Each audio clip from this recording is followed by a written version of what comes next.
Thank you, Mr. Postmaster, fellow Toastmasters and guests. GOAT, the acronym GOAT, G-O-A-T. Does anyone know what that stands for? No? You do? Yeah. Please. No. Greatest of all time? Greatest of all time. So I don't know, some of you may have seen it, you may have not. For me, the first time I saw it was this year, but I've certainly talked about it all my life. Who's the greatest of all time? You know, you talk about it in terms of sport. Who's the greatest rugby player of all time if you're in New Zealand? There's been a recent sort of addition to that conversation, Richie McCaw, for the New Zealanders.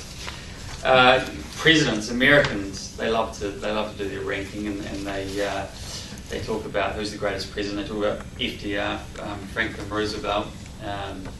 He had 3 terms, I think, and he was a president during the Second World War, and so that's probably why he stood up in wartime and they won the war. So that's what I'm trying to get to here, is that it's a little bit subjective, isn't it? You can talk about it constantly, you can debate it, but you can never really say who is actually the greatest. Is the Federer and Nadal conversation. There's actors or British brands. I saw something the other day that the top 10 British brands, and Walker's Crisps was in the top 3. I mean, I don't know. Aston Martin, for example, was 5th, 2 places behind Walker's Crisps.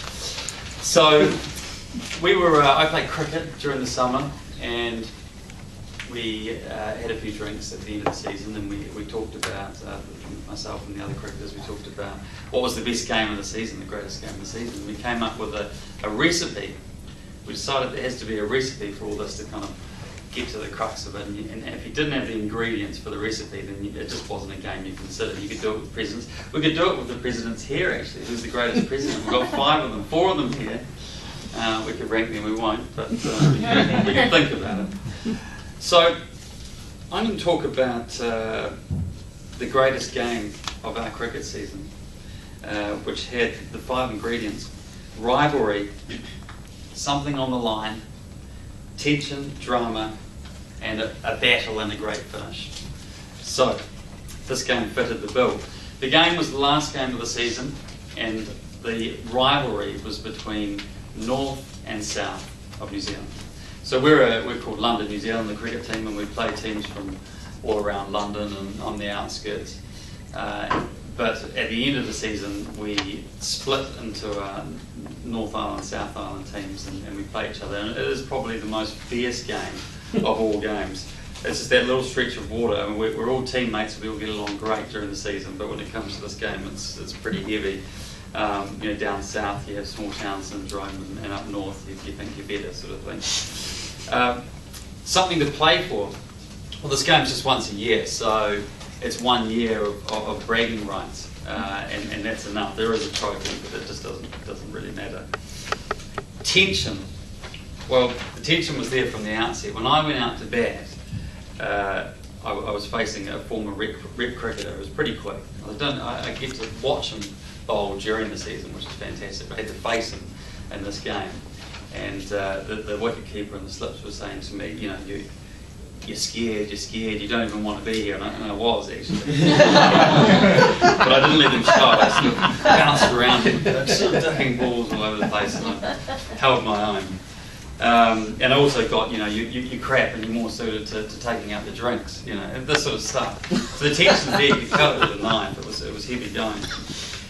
Drama. Well, the drama was all through the game, but I'll pick a couple of things. It started with a very poor umpiring decision. There was an old guy there, and he just sort of, I don't know if we paid him 15 quid or something, but he just stood there and he wasn't really looking, and he gave a poor decision and ended up with both teams coming on the field squaring off. And these were all teammates during the season, but in this game it turned into quite heavy stuff. There was also a late arriving player, which is a terrible thing, because the 2 captains come together at the start of the game and they say, well, this is my team, this is my team. We were 1 short, and they said, we're going to have to play with 1 short. We said, okay, well, maybe you can go 1 short as well. And they said, no, you just play with 1 short. A late arriving player turns up, and he's not allowed to play, apparently. It was on my team. So it turned into a pretty heated argument, and then eventually common sense prevailed. And then it needs the game has to be a battle, and it has to have a great finish. So I'm just going to run you through the entire game. Okay.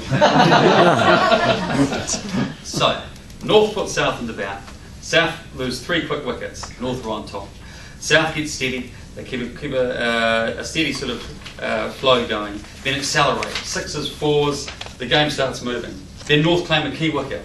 The South battle fades, and they post a relatively competitive total. We go on, we have lunch, we have Fanta, Coke, sausage rolls and sandwiches, and then we come out pretty slowly for the second half. North into bat. South take a few wickets quickly. South are in charge. I play for South, by the way. Then we managed to slow the North team down to a snail's pace. They just couldn't hit anything. And basically the game looked to be all over. In fact, some of the North guys left and went to the bar. But then slowly, North just chipping away. Next thing you know, the game is pretty much even. And the North looking to get on top. South take a wicket. And we're into the final over of the game. 9 needed, 6 balls. First ball, cracked over mid-on, 4 runs. So, 5 needed from 5 balls, North on top. Next ball, single, 4 from 4. Next ball, swing and a miss, 4 from 3. North still sort of on top. Next ball, swing and a miss, 4 from 2. Starting to look a little bit even. Next ball, 2 runs. And it's 1 to tie, 2 to win. South in the field, North with bats in hand. Final ball. I was standing down at long on, which is basically a long way away from the pitch. And so if the ball comes to me for a catch, it's going to be high and it's going to be coming probably pretty quickly as well. And I was just praying to God that it didn't come my way. Next thing you know, the batsman stupidly runs up the pitch, has a swing, gets clean bowled, South win.